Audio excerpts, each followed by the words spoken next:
So YouTube right now is a little bit strange because some folks are having problems seeing my videos pop up in their subscriptions, even though I'm uploading videos. So to help you guys out with that real quick, you have the subscription icon right here, and then next to it, there should be a bell. In fact, for all my videos, that should be the case. Subscribe, the bell right next to it. So if you're not subscribed, what you should do, subscribe, then you have the bell, you click on the bell, then you have notifications from King of Lightning, you click on that box right here, then you click on save, obviously. That should help you guys be far more aware of when I'm uploading videos to the channel. The king ooh, of Lightning is here today, bringing you guys and gals One Piece.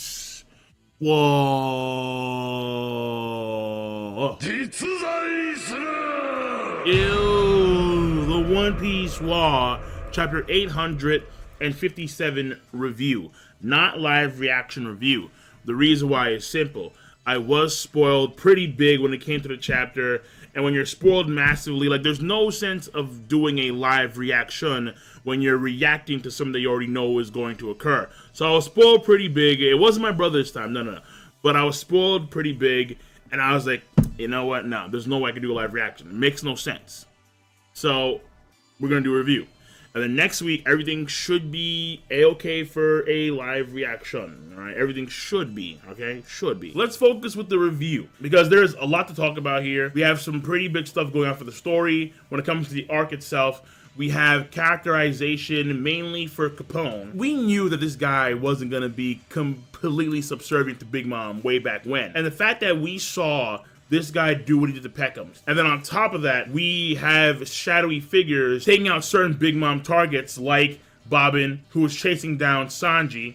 And we found in this chapter, it was Vito who did that. Capone was not gonna just simply take the knee, yes my lord, to the insane big bitch. Your majesty, no, fuck that noise. He's going for her head.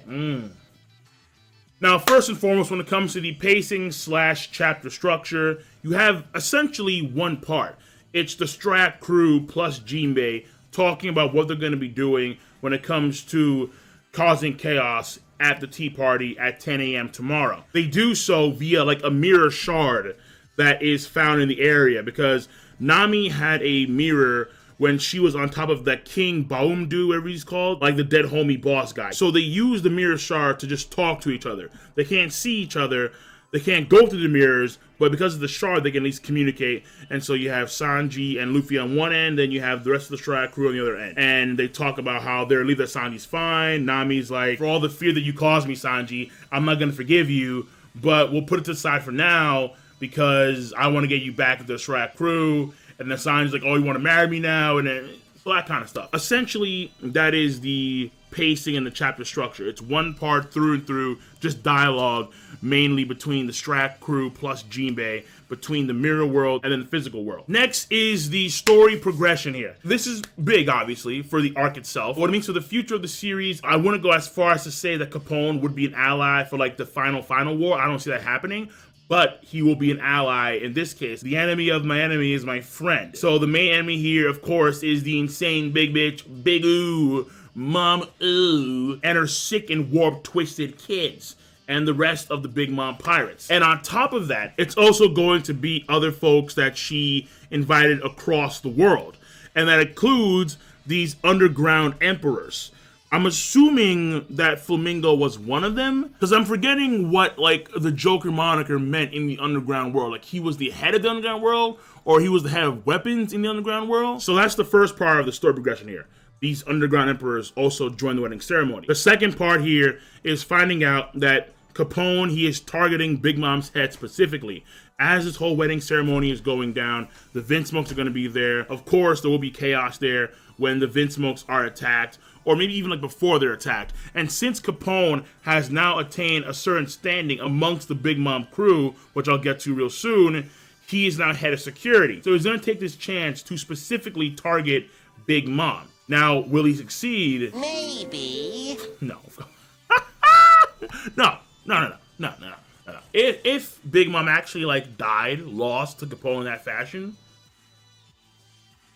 then we have to reevaluate all Yonko.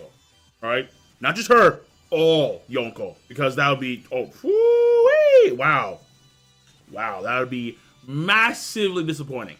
So Capone is gonna fail in killing Big Mom. That's I think gonna be for sure. And also, before I forget, before I continue on with the story progression part of this chapter review, there has always been a pirate creed thing when it comes to betraying your captain. And essentially, Capone, even though he is the captain of the Fire Tank Pirates, he is still a member of the Big Mom Pirates as a whole. So just how Blackbeard betrayed Whitebeard, in this case, Capone is going to betray Big Mom. And we know how Whitebeard handled that. And Whitebeard was a very nice dude. Big Mom is warped, twisted, insane. When Big Mom comes out of this alive, which she will, obviously. And in fact, as a result of her power, Capone, Luffy, G-Man Company may just have to bail, just straight up run. Here's the thing. Big Mom is going to divert most of her rage and fury towards Capone.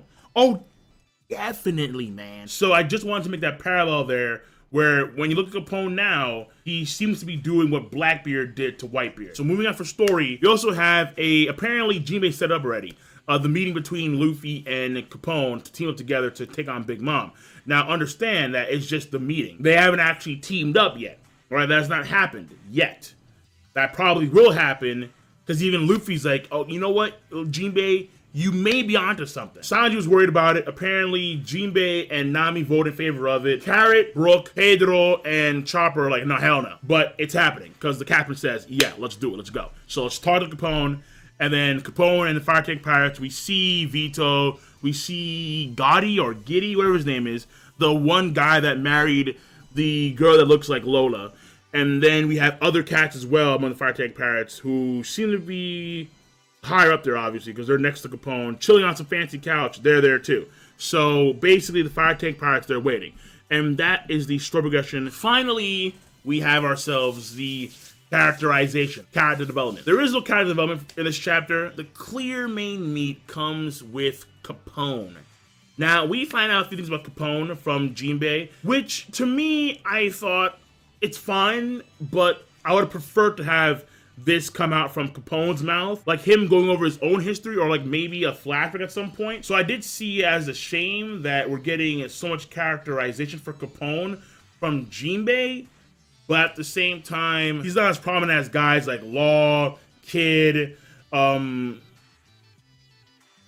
was gonna say Hawkins, but maybe I shouldn't say that. We got a Law flashback, like a pretty good one. The same thing's gonna happen for Kid. The same thing has to happen for Kid. But moving on from there, Jinbei, he talks about how Capone is from the West Blue, and how the West Blue has these 5 giant mafias. And apparently these mafias, which are known as the 5 great families, they control the entire underground world. So the West Blue is where you go for the underground market, right? For like the dirty shit, for the money, the drugs, the sex, the organs, whatever, whatever it is.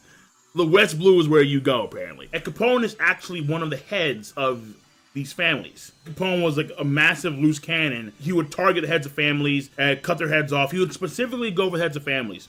He wouldn't go for like any like lesser dudes. He would go for like the top guys if he could. Apparently, he would cut the heads off of animals while they were still alive with glee and enjoyment as they squirmed to their deaths, which kind of makes you wonder, like, what happened in your childhood to where this right here is like scrambled eggs. And apparently at the same time, he didn't really care about like improving his status or expanding his territory. All he did was just steal like money and like very valuable items.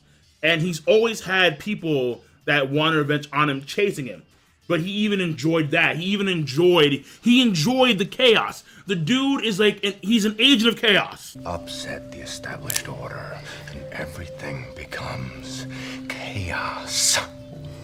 And he would even enjoy the guys that are hunting him down to try and kill him, because he always has like 1,000 men ready to go right then and there. And so when an ambush does occur, they're the ones that actually get jumped, not Capone. Then he got bored of the mafia stuff, moved on to the pirate stuff, and then he worked his way into Big Mom's crew and became a rook. So it became nearly impossible for like the mafia guys of old to actually go after him, because if they did, they'd be fucking with Big Mom, which of course very few folks want to be fucking with Big Mom. Though that doesn't apply to actually fucking her. Like, I have no idea why 40 some odd men decided to just stick their utensil in the insane big bitch. Like, why? What? Why am I talking about this? This is nasty. This is gross. Listen, the fact of the matter is that Capone, he enjoys the chaos. He enjoys those that seek revenge against him. He's not even trying to like really move up the ladder, kind of.